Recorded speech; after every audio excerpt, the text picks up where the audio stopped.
जिस तरह आप कोई सामान खरीदने से पहले उस पर लगे प्राइस टैग को देखते हैं और खरीदारी के दौरान उसके बाद अपनी जेब को टटोलते हैं, जेब का ख्याल रखते हैं, आपने भी देखा होगा कि जब भी आप बाहर कोई सामान खरीदने के लिए जाते हैं आप प्राइस टैग देखते हैं, फिर आप देखते हैं कि आपकी जेब में कितना पैसा है, उस हिसाब से आप फैसला लेते हैं कि आपको ये प्रोडक्ट चाहिए या नहीं।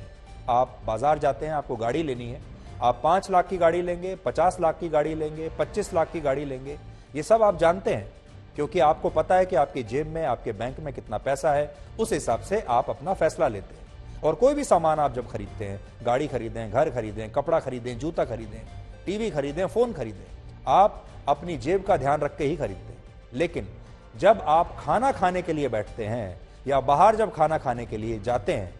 क्या आप तब भी अपने पेट का उसी तरह ख्याल रखते हैं जैसे आप अपनी जेब का ख्याल रखते हैं? क्या उसी तरह आप जब समोसा खाने के लिए जाते हैं, जलेबी खाने के लिए जाते हैं, तो क्या पहले आप अपने स्वास्थ्य का ख्याल रखते हैं? क्या आप अपने पेट से ये चेक कर लेते हैं कि उसे इनमें से क्या खाना सही रहेगा या क्या खाना गलत रहेगा? और क्या कभी आप ये चेक करते हैं प्राइस टैग की तरह कि इस खाने में कितनी कैलोरीज हैं? आप में से बहुत सारे लोग ऐसा बिल्कुल नहीं करते होंगे, खाना खाते होंगे, कुछ भी खाते होंगे, लेकिन ये चेक नहीं करते होंगे कि इसका कैलोरी टैग क्या है। यानी इसके जैसे किसी भी सामान का दाम होता है, ऐसे ही हर खाने की कैलोरी का एक काउंट होता है। भारत सरकार की संस्था food safety and standards authority of India ने एक नया नियम बनाया है, जिसके तहत सारे बड़े रेस्टोरेंट्स और होटल्स को अपने मेन्यू कार्ड में अब हर डिश के सामने यह लिखना होगा कि उस डिश में कितनी कैलोरीज हैं। यानी जैसे आजकल अभी आप मेन्यू कार्ड में हर डिश के सामने उसकी कीमत लिखी होती है, ठीक वैसे ही कीमत के साथ साथ यह भी लिखा जाएगा कि उस डिश में कितनी कैलोरीज है। अभी तक आप जब कोई डिश लेते हैं तो आप उसका दाम देखते हैं कि इसमें से कौन सी सस्ती है, कौन सी महंगी है, आपके जेब को कौन सी ठीक लगती है, आपके पास कितना पैसा है। अब इसके साथ में कैलोरी काउंट भी होगा और आपको यह देखना होगा कि आपके जेब के साथ साथ आपके पेट के लिए क्या सही है। इसे लेकर पहला नोटिफिकेशन 21 अगस्त 2020 को किया गया था, जिसमें यह लिखा था कि देश में ऐसे होटल्स और रेस्टोरेंट्स जिनके पास फूड सर्विस का सेंट्रल लाइसेंस है या जिनके 10 या उससे ज्यादा जगहों पर आउटलेट्स हैं या ब्रांचेज हैं, ऐसे सभी होटल्स और रेस्टोरेंट्स को अब इस नियम का पालन करना होगा और यह व्यवस्था 1 जनवरी 2022 तक लागू हो जानी चाहिए। लेकिन इस नोटिफिकेशन के बावजूद आज भी ज्यादातर रेस्टोरेंट्स में और होटल्स में इस नियम का पालन नहीं हो रहा, जिसके बाद सरकार ने 1 जुलाई तक इस पर अमल करने के लिए कहा है। और जब यह डेडलाइन भी निकल गई तो अब यह कहा गया है कि उन सभी रेस्टोरेंट्स के खिलाफ सख्त कदम उठाए जाएंगे जो आपको मेन्यू कार्ड में ये लिखकर नहीं बता रहे कि किस डिश में कितनी कैलोरीज है। यह नियम बहुत सरल है क्योंकि इसमें रेस्टोरेंट मालिकों को सिर्फ यह बताना है कि वो अपने ग्राहकों को जो खाना दे रहे हैं उनमें कितनी कैलोरीज है। लेकिन इसके बावजूद ज्यादातर बड़े बड़े होटल्स और रेस्टोरेंट्स इस पर अमल करने से बच रहे हैं। इसका सबसे बड़ा कारण यह है कि अगर लोग कैलोरीज देखकर खाना खाने लगे या अगर उन्होंने लोगों को बता दिया कि किस खाने में कितनी कैलोरीज हैं, तो लोग वो खाना उस डिश को खाना कम कर देंगे।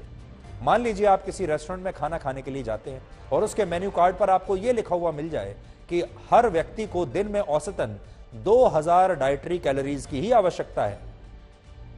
तो इसके बाद आप क्या करेंगे? आप कुछ भी ऑर्डर करने से पहले यह जरूर देखेंगे कि कहीं आप इससे ज्यादा कैलोरीज का खाना तो नहीं खा रहे जिससे आपके शरीर को नुकसान हो सकता है। यानी आप कम और संतुलित खाना खाएंगे और जब आप ऐसा करेंगे तो रेस्टोरेंट्स की और होटल्स की कमाई कम हो जाएगी, क्योंकि वो तो यही चाहते हैं कि आप ज्यादा से ज्यादा खाएं, ज्यादा से ज्यादा ऐसी डिश खाएं जिनमें खूब कैलोरीज हैं, ज्यादा से ज्यादा ऐसी डिश खाएं जो बहुत महंगी है। फिलहाल मेन्यू कार्ड पर किसी भी डिश के सामने कैलोरीज काउंट नहीं लिखा होता, जिसकी वजह से आप पहले खाना खाते हैं, फिर बाद में मीठा भी खाते हैं, स्वीट डिश भी खाते हैं, रसगुल्ला मंगाते हैं, गुलाब जामुन मंगाते हैं, आइसक्रीम मंगाते हैं, और इस दौरान आपको लगता है कि खाने के बाद अगर 2 रसगुल्ले, 2 रसमलाई खा भी ली, आइसक्रीम खा भी ली, तो आखिर क्या बिगड़ जाएगा। लेकिन सच यह है कि एक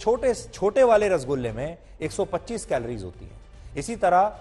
एक रसमलाई के पीस में 350 कैलोरीज होती है। लेकिन सोचिए, क्या आप इन्हें खाते समय इनके बारे में एक बार भी सोचते हैं? आपको यह तो पता होता है कि एक गुलाब जामुन कितने का है,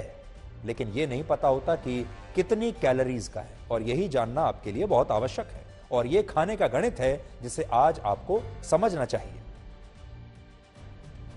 अगर आप बाहर जाते हैं और डिक्लेरेशंस हो या मेन्यू के ऊपर लिखा हो कि कोई आप डिश ऑर्डर करेंगे तो उसमें कितनी कैलोरीज है या क्या एलर्जेंस है, तो आप एक इन्फॉर्म्ड चॉइस, जिसको हम कहते हैं, आप सोच समझ के उस खाने का ऑर्डर करेंगे। तो इस रेगुलेशन को और जो ये हम लेके आए हैं, इसके पीछे मंशा यही थी कि एक कोई भी कंज्यूमर होगा उसके पास ये एक इन्फॉर्म्ड चॉइस रहे। बहुत सारों ने तो ये अपना अडॉप्ट कर लिया है, कुछ हैं जिन्होंने हमसे समय मांगा है क्योंकि हो सकता है उनके निजी लेवल पे उनको कोई इश्यूज हैं, बट वो हमको लिखित में दे रहे हैं, हम उनको कुछ समय दे रहे हैं। जो हमको रिस्पॉन्ड नहीं कर रहे हैं उनके फिर हमने लाइसेंसेस सस्पेंड कर दिए हैं, क्योंकि हम चाहते हैं कि ये जो एक बहुत अच्छी पहल है हमारी वो सक्सेसफुल हो, और नेचुरली जो इसको नहीं मानेंगे या जो नहीं करेंगे फिर उनके अगेंस्ट हम अपने FSS एक्ट के हिसाब से एक्शन लेंगे। बहुत अच्छी चीज़ है, मैं समझता हूँ कि आजकल जितने भी कस्टमर्स हैं और जितने भी हैं उनको चाहिए कि पता चलना चाहिए कि वो क्या खा रहे हैं, क्योंकि बड़े हेल्थ कॉन्शियस हो गए हैं सारे। और मेरे जैसा अगर इंसान है तो मैं भी चाहता हूँ कि मुझे पता चलना चाहिए कि मैं क्या खा रहा हूँ। तो हमने ब्रेड्स में ऑलरेडी हम कर चुके हैं, आप देख सकते हैं हमारे ब्रेड्स में सब लिखा हुआ है। एंड हम अब देख रहे हैं धीरे धीरे अब जो खाने का सामान है उस पर भी हम लिखना चाहते हैं कि कितनी कैलोरीज है, कितना ये है हमारा।